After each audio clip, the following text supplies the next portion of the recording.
song just for you. Oh, Alice, my boogity-boogity-boogity-boo.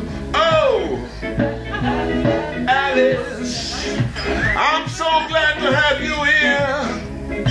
I got a lot of love to share. Oh, Alice, Alice, my dear. Oh, I just can't resist that big broad smile every time you're near. For you, I gladly walk a million miles. You look at me lovely, man, it's go wobbly, tickle me, tackle me, and I'm in ecstasy. Yo, Alice, I'm so glad you're here. I got a lot of love to share. Alice, Alice, my dear. Oh, Alice, oh, Alice. Alice, oh, Alice, my dear. Alice, oh, Alice. Oh, Alice, oh, Alice, my dear. Oh. Good evening, everybody. Hi, how you doing? Wherever you are around the world. My name's Melissa Sinclair, and I represent Gargamel magazine, which is now called G-Mag, and also Red 5599. And we're here at the Maroons restaurant in Limehouse, that's 514 Commercial Road. And we're here for the G5 live chat and acoustic nights.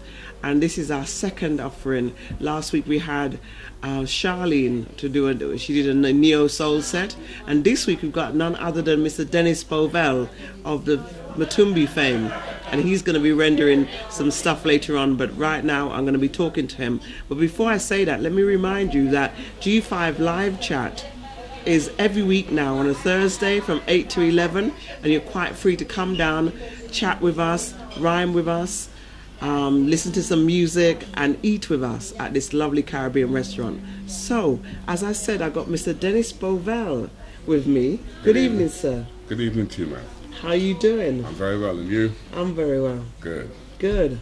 Now, Mr. Bovell, I've been wanting to interview you for the longest time. This is it, then. This is it. This is it. I've remember you came down to my gala a couple of years ago. That's right. And you did a song in Tottenham, and you did a song there, and I said, oh, I must interview you. So, tell me about yourself, going back right back to the beginning, because I know you've got a long history in the music business, haven't you? Yes. In fact, my music life began from the recording point of view when I recorded a song with Louisa Mark called Caught You in a Lie. That was the beginning of my recording career. Okay. Before that, as a musician, I played guitar in Matumbi, and we were musical backing for people like Pat Kelly in 1971. The great Pat Kelly. The great Pat Kelly. And then Ken Booth. The great Ken Booth. The great Ken Booth. Yes. And also Johnny Clark. Right. And I. Roy. Because at that time where musicians were, it was very expensive to bring musicians from Jamaica. So what the singers would do would come here and get a band from here. And because we started off doing backing for Pat Kelly, you know, we became sort of known in Jamaica as the band you could come to London and not worry that they would get your music right. Right. We also backed Derek Morgan. Okay. And Nicky Thomas. Nicky Thomas. Yes. So that was my kind of musical career, playing in a band. And around about 1974,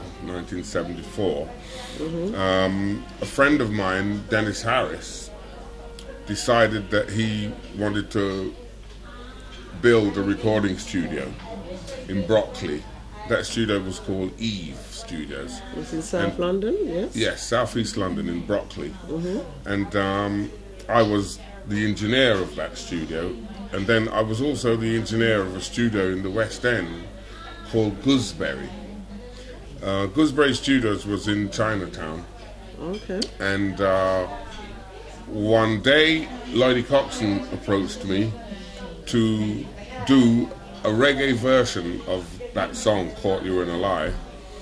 And as luck would have it, because Sir Coxsone Sound was Sir Coxsone Sound and the #1 sound around town at that time. Yes. And he had a catchphrase that he'd never played British music or released music. He was the dub champion, the pre-release king, you know, and here for the first time he was playing this song, Caught You in a Lie, on his sound system because he'd made it. Well, he was the executive producer. He paid the studio and that, but I was the musical producer, and I found myself playing bass, guitar, and keyboards for this song, and the synthesizer. You know that part that goes.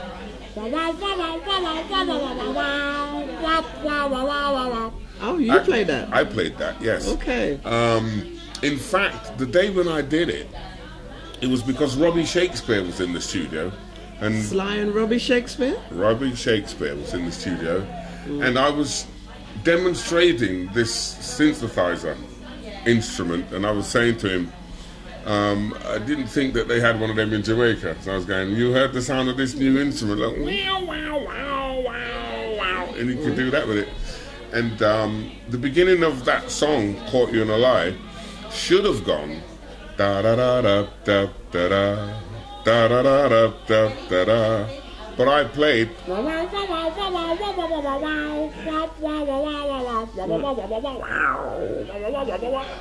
Lloydie Coxon looked at me and went, you record that? And I go, yeah, go, don't rub it out, you know. Keep it like that.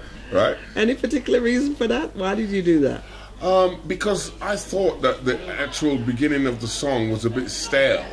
Okay. And I thought that new instrument, right, would spice it up, you know. And it certainly did. And it did, yeah, because the tune was phenomenal, you know. And so on the back of that, we decided to do a song called After Tonight.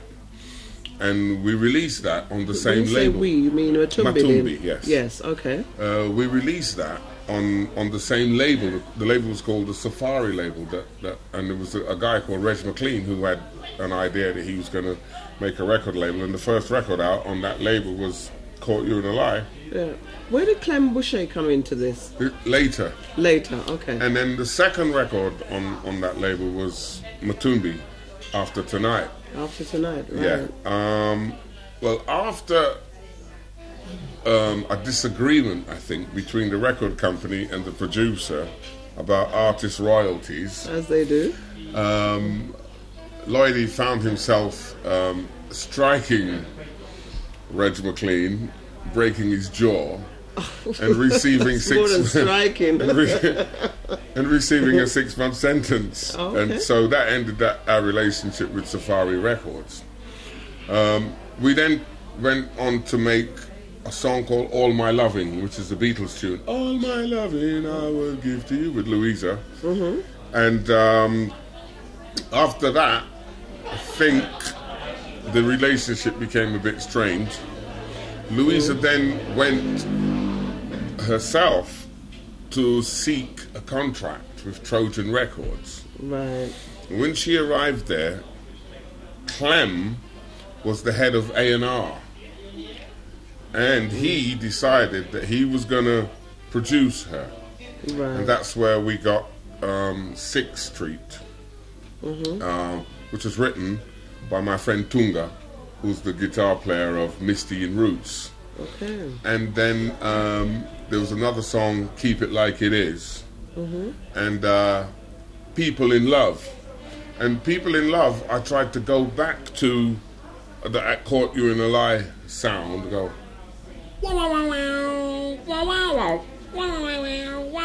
And that was the first song that Louisa had written herself, you know. We were writing for her, and then she wrote that song, you know, People in Love, right? Okay. And yeah, so Clem, but even though when Clem started to produce her, I was still brought in as guitarist, as keyboard player sometimes, bass sometimes, but I was the sound engineer at the recording studio. So quite often, people would ask me to play something, you know, as I was engineering, if a particular musician wasn't really up to it, or they wanted just my take on it, take on it. So from there, I then began to do some other productions with groups like